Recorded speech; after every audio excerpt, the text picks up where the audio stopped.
नमो नमः। सुप्रभातम्। अद्य वयं सर्वप्रथमम् एकं सुभाषितं शृणुमः। तस्य अर्थमपि अहं स्पष्टं करिष्यामि।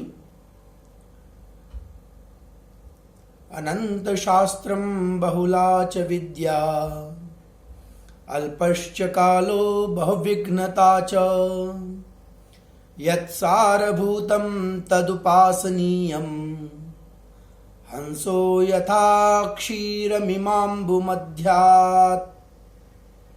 अहमेकं कर्गदं प्रेषितवान्। तस्मिन् कर्गदे एतत् सुभाषितं लिखितम् अस्ति। सुभाषितस्य अर्थं भवन्तः जानन्ति।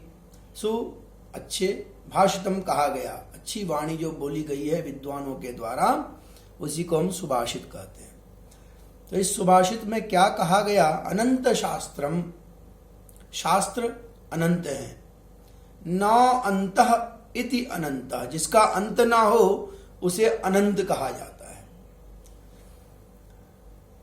अनंत शास्त्रम, शास्त्र अनंत है। अब बहुला च विद्या, और विद्या जो है वो बहुत प्रकार की है, बहुला बहुत प्रकार की है। अल्पश्च कालो, कालः, काल अर्थात समय, अल्पः, समय जो है बहुत कम है। और बहुविघ्नता च, अनंत शास्त्र हैं, बहुत प्रकार की विद्याएं हैं, समय कम है। और इस समय कम होने पर भी इसमें बहुत प्रकार की विघ्न बाधाएं होती हैं जीवन में। बहुविघ्नता जो, बहुत प्रकार के विघ्न बाधाएं होती है। कभी पेट में दर्द हो गया, कभी किसी का घर में तबीयत खराब हो गया, कभी ये सामान लाने जाना है, कभी वहां फंक्शन में जाना, ये सब विघ्नताएं हैं। परंतु आगे बोला, यत् सारभूतम तत् उपासनीयम। यत् सारभूतम, जो सारभूत है अर्थात सारांश है, जो उसका मुख्य है,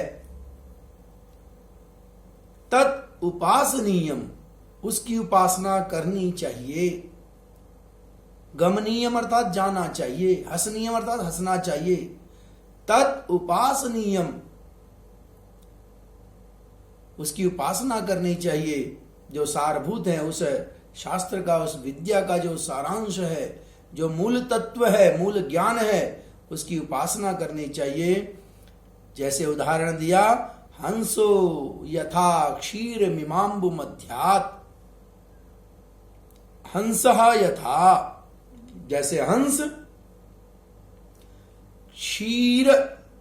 क्षीरम यम अम्बु मध्यात्, अम्बु अर्थात जल, जल के बीच से जैसे दूध को हंस स्वीकार कर लेता है, ग्रहण कर लेता है, उसी प्रकार आप इस संसार में इतनी प्रकार की विद्याओं और शास्त्रों के बीच में उनकी सारभूत, उसके मूल तत्व की उपासना करेंगे, अर्थात उसको ग्रहण करेंगे, अपने पास रखेंगे।